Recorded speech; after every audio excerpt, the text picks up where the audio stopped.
Alors, bienvenue dans cette vidéo. Aujourd'hui, nous allons parler principalement de Freepik. Pourquoi Freepik?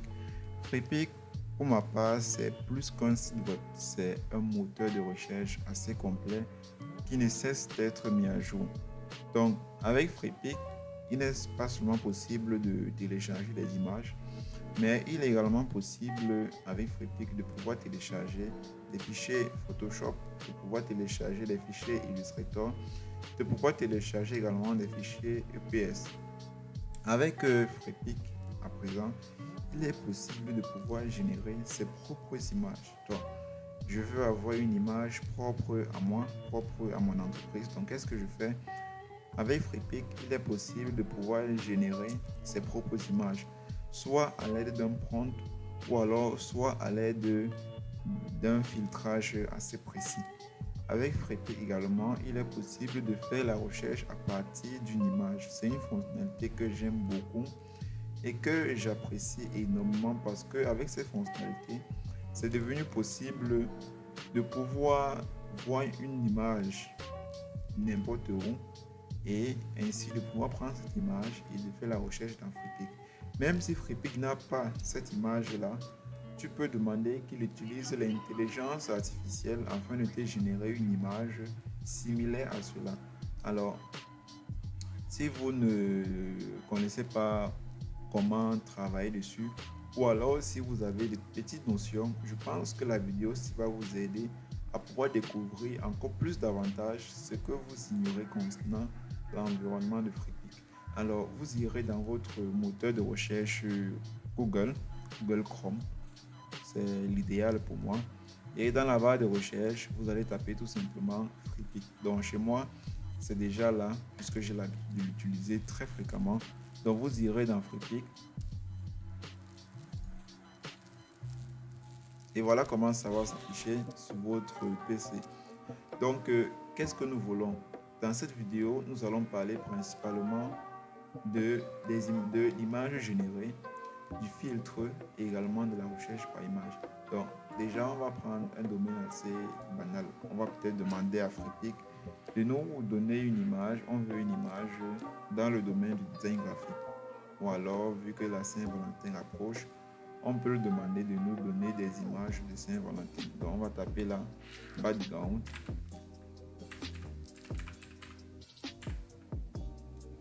background Saint-Valentin.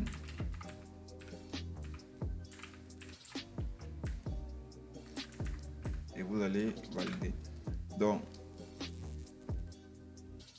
ok, là c'est bon chez moi. J'espère que c'est également bon de votre côté. Vous allez voir une panoplie d'images dû à la recherche que nous venons de faire, dû au mot que nous avons donné. Nous avons ce résultat. Ok. Un peu plus à droite, vous allez voir que chez moi, je suis sur un compte. Donc, j'ai déjà mis un compte. Si vous n'avez pas encore mis de compte, vous allez voir là, on va vous demander de mettre un compte.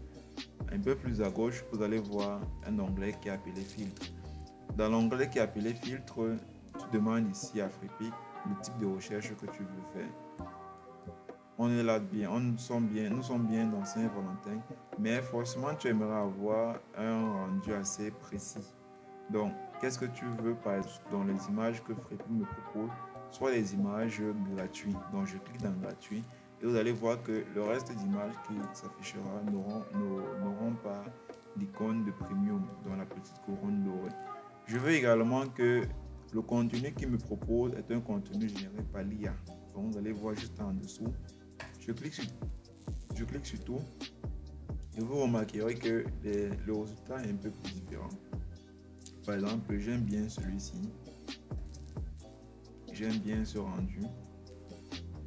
Donc, je le clique pour pouvoir le télécharger. Voilà. Dans télécharger, je clique tout simplement. Ou alors, je viens sur cette petite flèche qui est là à côté et je choisis le format.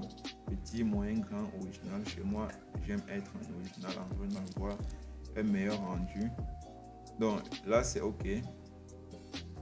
J'ai maintenant envie que Freepik me donne, donc vous allez voir autant de résultats.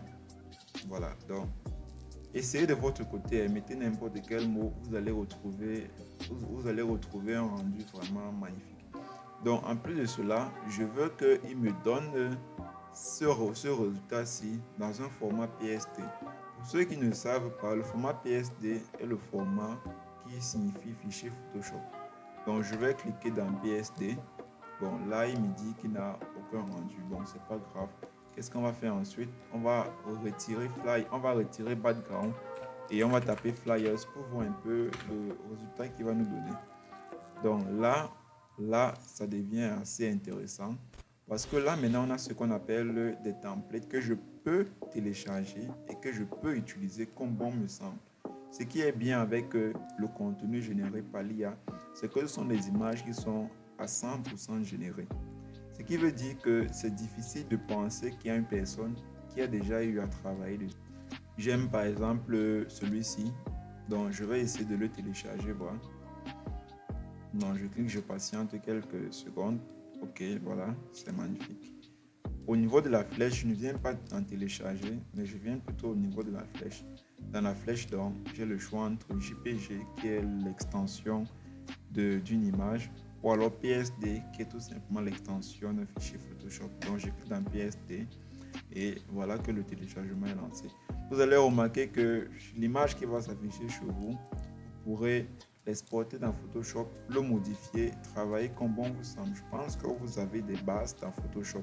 Si vous n'avez pas de bases dans Photoshop, je vous invite vraiment à travailler sur Photoshop, à apprendre Photoshop. Dans la description de cette vidéo, vous allez voir un lien. Ce lien-là va vous donner accès à une bibliothèque de vidéos autodidacte assez complète qui va vous aider à pouvoir mieux apprendre Photoshop, à pouvoir avoir des bases et également à pouvoir avoir des compétences nécessaires afin de modifier une image. Parce que c'est bien de dire que je veux travailler sur Photoshop, mais si tu n'as pas de base, tu ne peux absolument rien faire pour toi. Donc, je le dis encore, pour toi, si tu n'as vraiment aucune compétence dessus, vas-y, apprends et ensuite reviens pour faire ce tutoriel que je suis en train de parler. Donc, revenons dans Freepik. Là maintenant, vous allez voir que nous avons une panoplie d'images qui ont été générées uniquement par l'IA de Freepik. Maintenant, vous allez voir que si je veux faire des recherches encore plus approfondies au niveau de la couleur, au niveau du type de fichier, parce que là, vous allez voir qu'on a le JPG, le PNG. Au niveau du format, ou encore si vous voulez autant pour moi que Freepik me propose, autant de paramètres là. Nous allons modifier notre recherche. On va par exemple taper une personne souriante. Donc, une personne souriante devant son portable. Ok. Voilà, on va supprimer les filtres que nous avons appliqués. On va tout supprimer et on va voir que on a autant de résultats. Vous remarquerez qu'on tombe encore sur les images premium et également les images non premium, donc les images gratuites, des images libres de droit. Et oui, ça c'est un point. Les images que vous allez retrouver dans Freepik sont des images libres de droit. Généralement, ces images premium sont des images que l'auteur demande à ce que vous puissiez le payer afin de l'utiliser. Si je viens dans une image premium et que je veux l'utiliser, en fait, il ne va pas m'autoriser parce qu'il aura mis un filigrane. Ce filigrane-là le permet de protéger son image et enfin de m'empêcher de venir l'utiliser sans toutefois l'acheter. Donc, c'est un point vraiment important que beaucoup le font. Donc, c'était une petite parenthèse. Lorsque vous faites ce genre de recherche, il peut arriver que vous voulez des images typiquement africaines. Donc, qu'est-ce que vous allez faire au niveau de notre onglet filtre qui a au niveau gauche? Vous allez voir qu'en venant cliquer sur, je pense, sur personne, vous pouvez décider que la photo que vous allez demander soit avec des personnes ou bien sans des personnes. Vous pouvez également filtrer au niveau du nombre de personnes que vous voulez sur la photo, au niveau de la tranche d'âge, au niveau même du sexe, si vous voulez que ce soit uniquement des hommes ou bien uniquement des femmes. Au niveau également de l'ethnicité, l'ethnicité ici est là où je veux attirer votre attention. Ça marque le deuxième point de notre vidéo. L'ethnicité ici, est cette configuration-là, ce paramètre-là qui détermine en fait le type de résultat que nous voulons avoir. Là, nous sommes sur des blancs, nous sommes au Cameroun, nous voulons des noirs.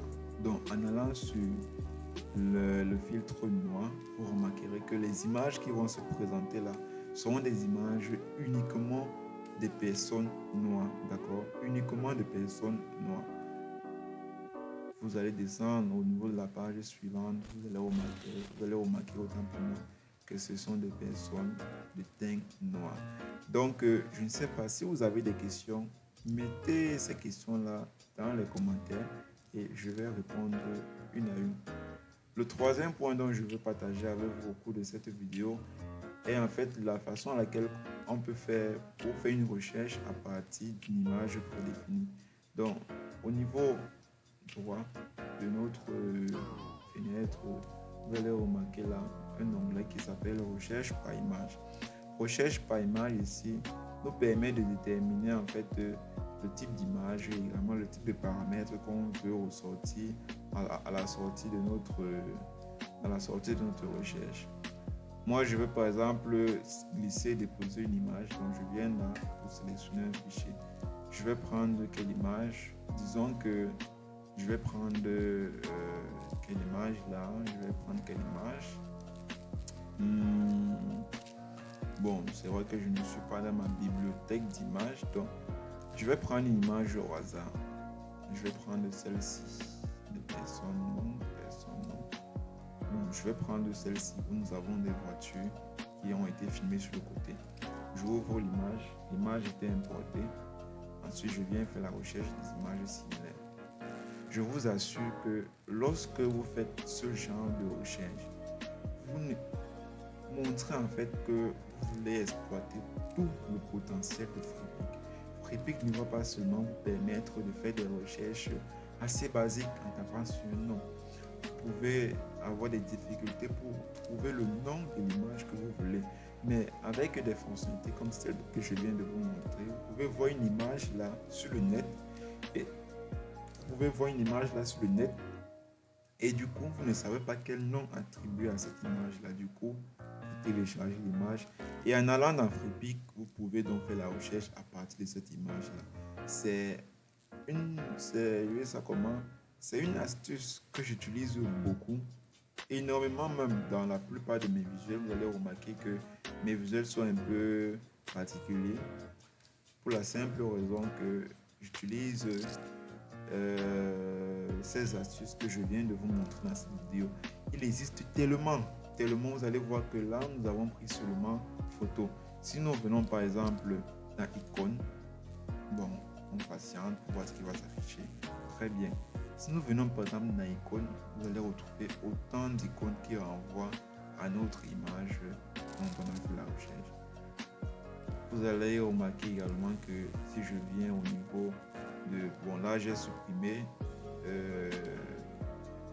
la recherche par image.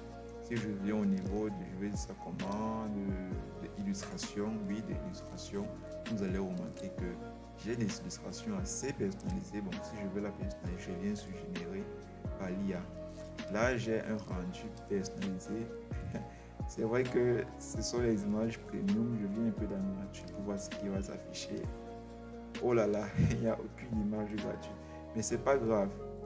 Je pense que vous avez compris le fond de la chose. Ces astuces vont énormément vous aider. Et n'hésitez vraiment pas à faire des recherches encore plus approfondies, à explorer autant d'éléments qu'on n'a pas pu mentionner. Et si vous avez besoin d'aide, si vous avez un souci particulier, n'hésitez pas à mentionner dans les commentaires ou bien à m'écrire en privé et je me ferai une joie de vous répondre. Allez, on se dit une prochaine fois pour une prochaine vidéo.